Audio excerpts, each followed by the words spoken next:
An American researcher has devoted herself for years to studying the rich history of Sino-foreign cultural exchanges in Guling, in the suburbs of China's Fuzhou. 穆延龄是我中文的名字，我来自美国。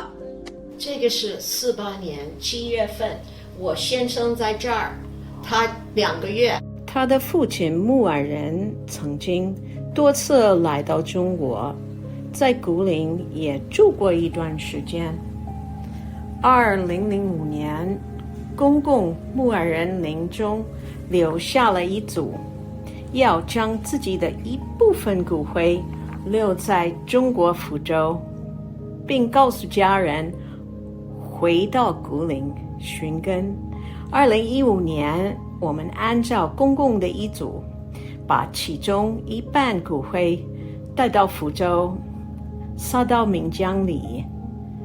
那是我第2次来福州，第1次来到古岭。我也终于明白公公为什么对古岭有那么深的感情。之后我多次来到古岭，开展古岭中西文化交流与研究工作。在研究过程中，我了解了更多关于古岭的故事。The story of an American couple's touching journey to find Guling is well known among the local community. In 1992, a Chinese newspaper covered a story of an American couple who tried in vain to locate Guling, where the husband Milton Gardner had spent 9 years of his childhood before returning to the United States in 1911. Since diplomatic ties were established between China and the United States in 1979, Gardner had been longing to revisit his childhood home, but he never made the trip due to the failing health. With help from the Chinese government, Mrs. Gardner fulfilled her husband's wish by visiting Guling in 1992.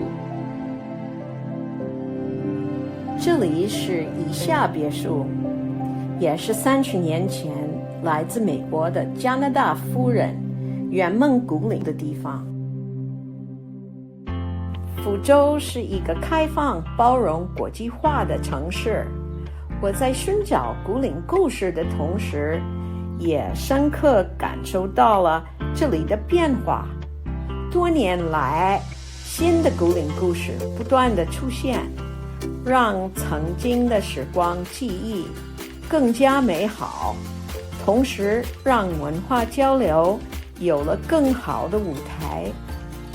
古岭成为福州对外文化交流的一张闪亮的名片。